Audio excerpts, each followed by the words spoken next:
Hello, my name's Christine and I'm excited to be showing you about teabag folding today. If you haven't come across it, these are some samples that I made earlier and I'll be showing you how to make them.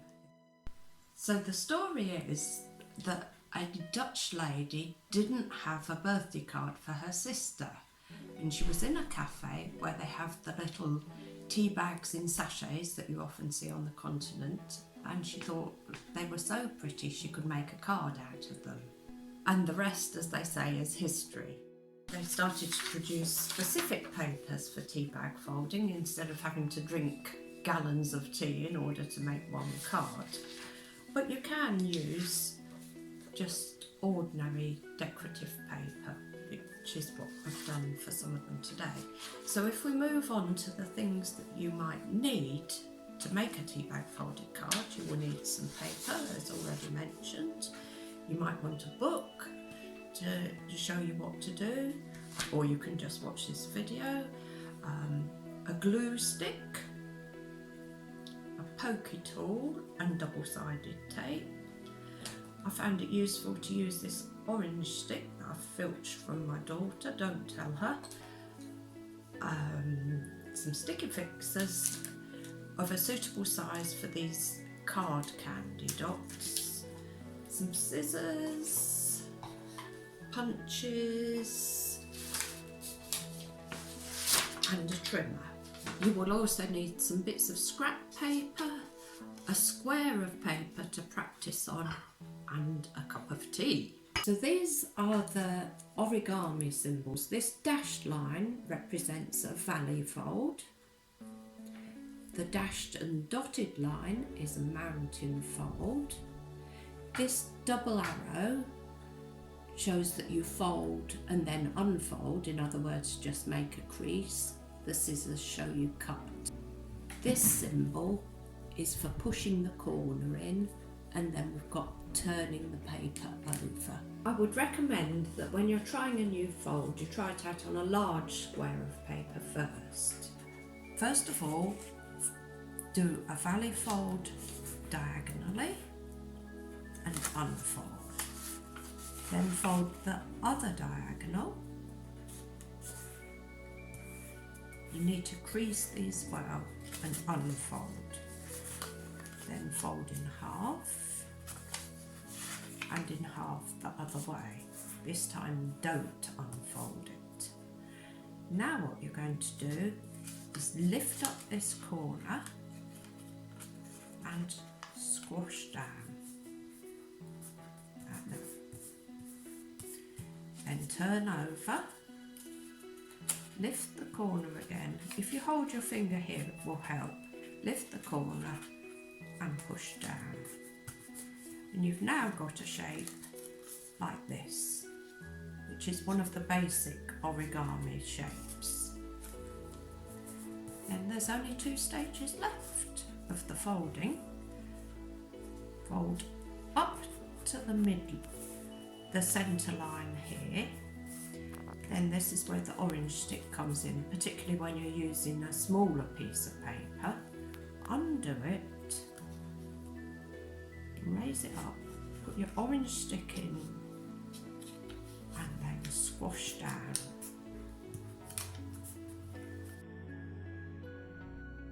Once you've practiced with the large shape, you can move on to smaller shapes. These are 5 centimetre squares.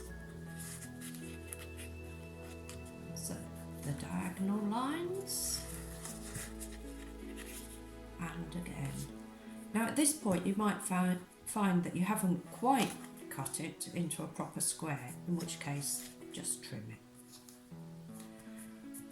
Then the other lines, like so. So we end up with it folded in half. Then squash these points, turn over, open and squash. Then that bit, make sure you crease it well, have your orange stick at the ready, open it up, getting right down to the bottom so that you get a nice point. like so.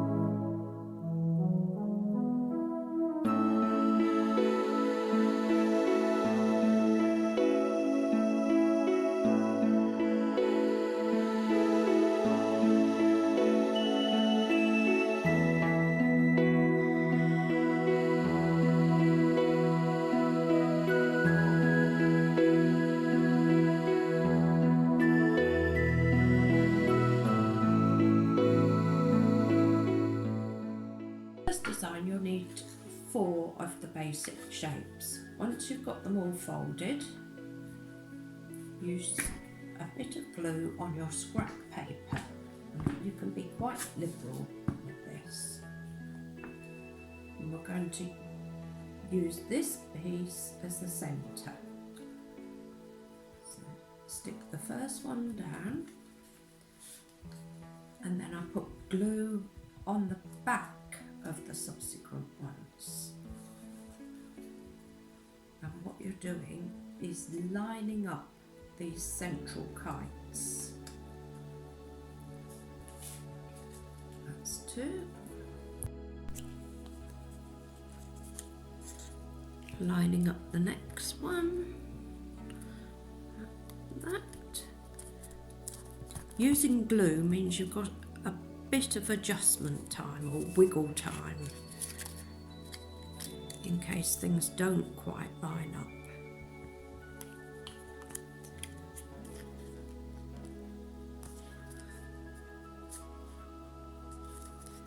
So I want the outside edges to be lined up as well as the midpoint, or as much as I can anyway.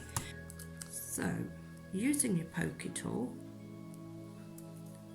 put a sticky fixer in the middle, and this also helps to keep everything in place, and then place your candy dot over the centre. I'm going to remove the excess scrap paper, and I tend to just tear it because if you try and use scissors, then you're in danger of cutting up some of the tea bag folding by mistake, so I find it easier to just tear away, leaving enough on the back to hold the design in place. Then I get some double-sided tape, and this is an opportunity to make sure that everything is sticking together. Get the double-sided tape, peel off the backing as normal,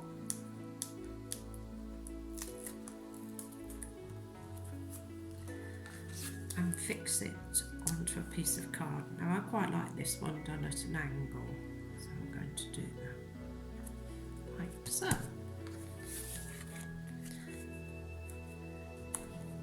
then it's going to go like that. Now, if you wanted to add a sentiment to the card, you might want to cut out a piece of this backing card to mount the sentiment on. I'm not going to do it on this one, but I'm going to show you that later. I concentrate on the corners like so. So you've ended up with them like that. Then, using your pokey tool, just bend the backing back a little. This will give you a bit of a chance to adjust your positioning if you need it.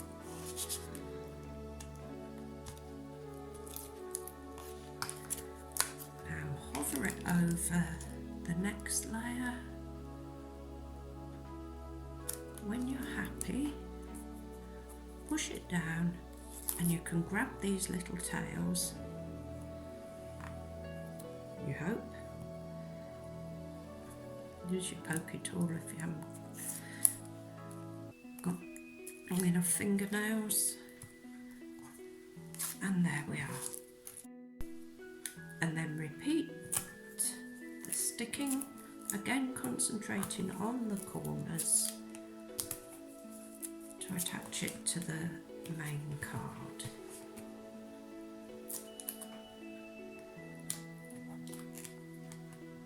Oops, I took that one right off, I didn't mean to do that. I'll just stick it back like that. Fold this one back and fold the last one back. Then position it on your card. When you're happy, press down and pull those little tails.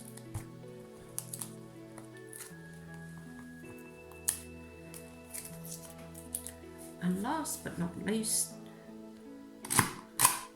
don't forget to say that you've made the card. Now we're going to do the card that uses 8 of the little shapes. And for this, I've chosen one of these fold back cards.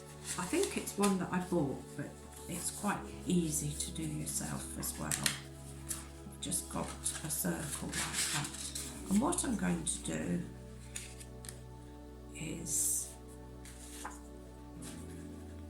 attach these like that and like that, which I think will be quite nice. Now you might be wondering why there's a hole in that. That's because I've used it for this piece on the front, like so. And once it's covered with the paper, nobody will ever know. Now you need to prepare 8 of the little folded shapes.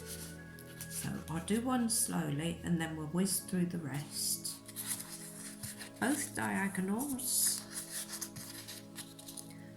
and then fold and fold again.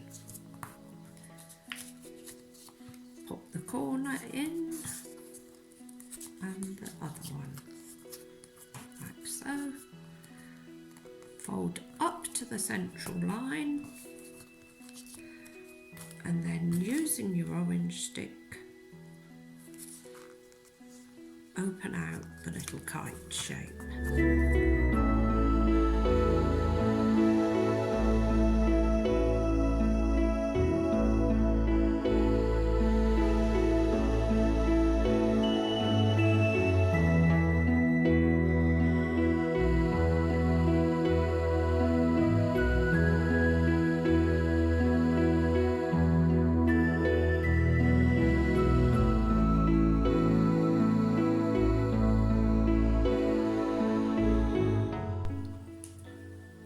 So now we're ready to assemble.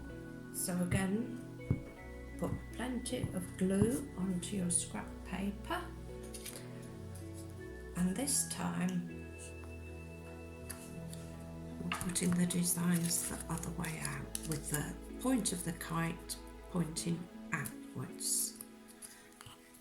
And this bit will go under the point of the previous kite. Or it should do. Sometimes they don't line up very well. In which case, we choose another one first and hope that that does better.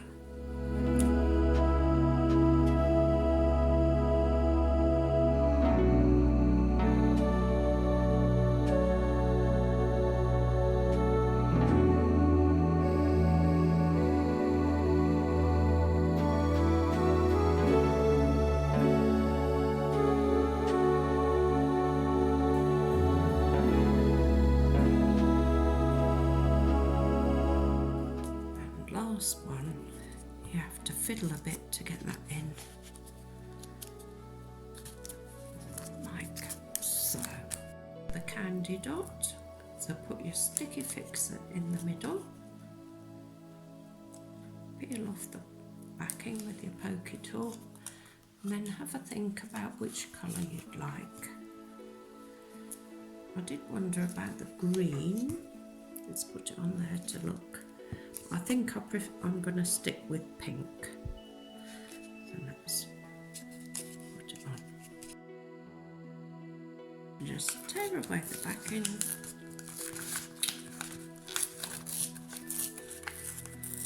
There we go. Make sure you can't see any of it from the right side.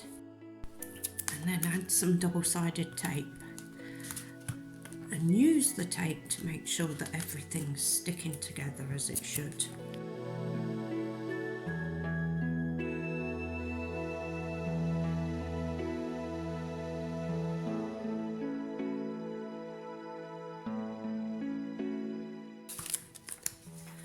And then coming back to the card we prepared earlier, and just stick that in place. Isn't that pretty?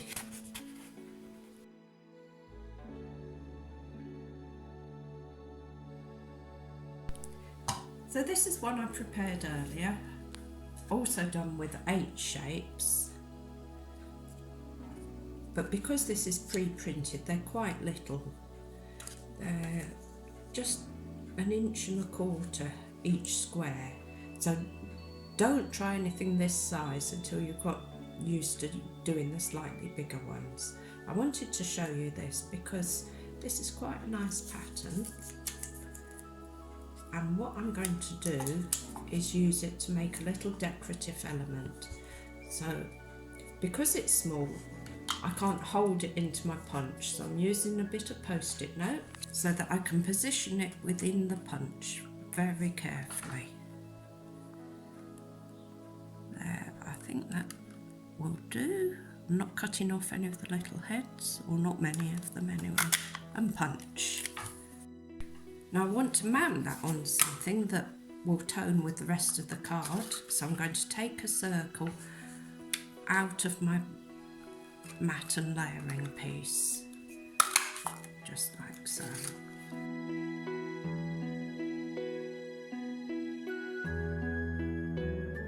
And then I'm going to stick it all together. And again, no one will know that this piece has got a circle missing from it.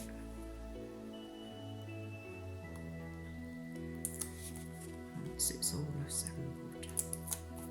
So I'll put that on the front of the card. Now, I might do it like that, I think. Yes, let's do that. Because these are only small, I'm not bothering with folding back the double-sided tape, but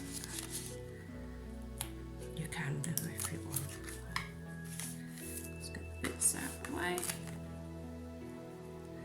Put that on and press it down when you're happy. And then this little piece I might actually put on the inside as a little feature on the inside, because I think it will be a bit much on there. So let's just stick it here.